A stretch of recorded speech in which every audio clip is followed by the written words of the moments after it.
Let's piss some people off. Okay, so on last episode, I admitted something that didn't feel amazing to say out loud. That even in rooms where I'm confident, even in spaces where I know who I am, there's still this subtle part of me that starts managing perception. Not desperate, not insecure, but controlled, polished, aware, but still auditioning. And after I recorded that, I didn't just move on. I honestly just sat with it because once you see a pattern in yourself, you can't pretend you didn't. And I asked myself something that wasn't comfortable again. Why would someone who knows who she is still feels the need to be interpreted correctly?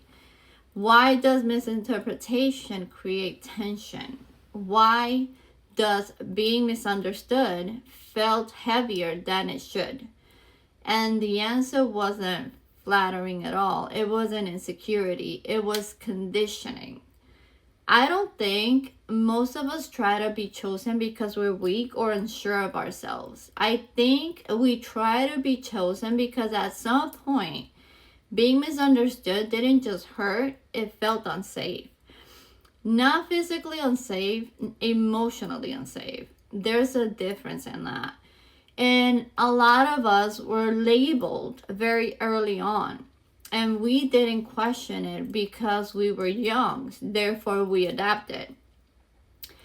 Maybe you were the pretty one. Maybe you were the strong one. Maybe you were the mature one. Maybe you were too much. Maybe you were intimidating. Maybe you were dramatic. Whatever the label was, you learned to survive inside of it. And when you grow up surviving inside a label, you become very good at performing that version of yourself. You learn what gets approval. You learn what keeps things smooth. You learn how to stay digestible. But then when you grow and internally you feel bigger than that box, and externally people are still responding to the old version, that gap, that's where the overproving begins. Not because you doubt your depth, but because you're tired of being reduced. If I'm honest, being misinterpreted has followed me most of my life. Kindness has been mistaken for invitation, warmth has been mistaken for flirting, confidence has been always mistaken for arrogance, and femininity mistaken for simplicity. And when that happens enough times, something shifts in you. You don't just roll your eyes. Your nervous system adapts. You become hyper aware. You start tracking tone, micro reactions, facial expressions, energy shift. You start adjusting before anyone even says anything. So you sharpen your words, you make sure your intelligence is obvious, you make sure your posture says authority, you make sure nobody flattens you into something surface. And that looks like confidence. But sometimes it's protection. It's your body saying, let me control this before it controls me. And that's where the begging hides. Not begging for love, begging to not be misread, begging to not be minimized. Here's what hit me hard. The moment you start convincing someone of your depth, you've already handed them the authority. You've made them the evaluator. You're not saying it out loud, but energetically, you're asking, do you see it now? Did I correct it? Am I being understood properly? And that's subtle because consciously you still feel powerful, but the dynamic has shifted. You moved from chooser to applicant, and applicants perform. They explain, they over-deliver, they try to control the outcome. Chooses observe. They assess. They don't rush to fix perception.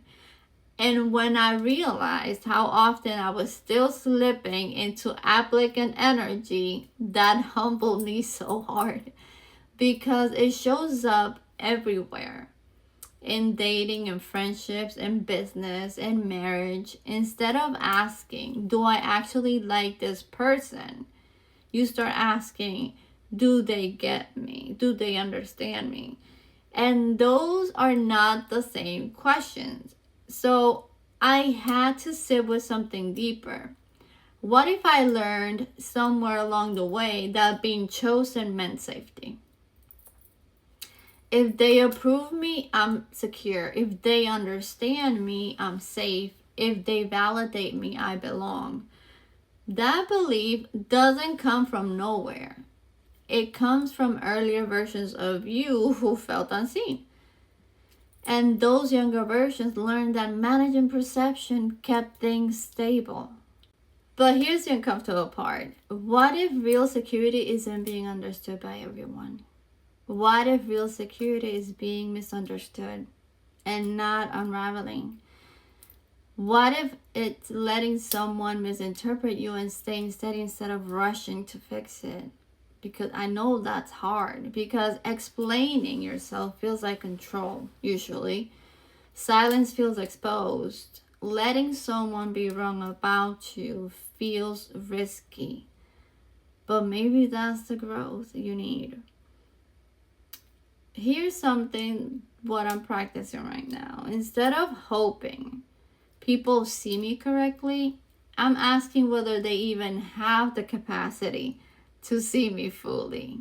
Have you ever thought about that? Instead of trying to prove depth, I am allowing depth to exist without presentation. Instead of correcting every assumption, I'm observing what assumptions people make and letting that inform me. That's the shift. From managing to regulating, from convincing to discerning, and from auditioning to embodying. You don't keep trying to be chosen because you're weak. You do it because at some point, not being seen really hurts. And you made a quiet promise to yourself that you would never feel that again. So you became impressive, you became articulate, you became sharp.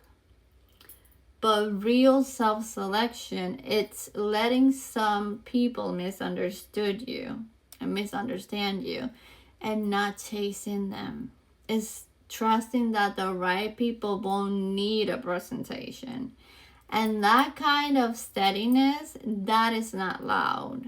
That's power. In the next episode, we're going to talk about what actually happens when you stop explaining yourself, because that's when dynamics shift.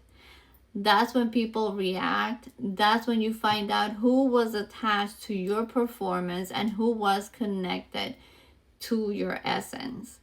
Until the next episode, guys, I love you bunches. And remember, we're unfiltered, unapologetic, and unstoppable. That's that.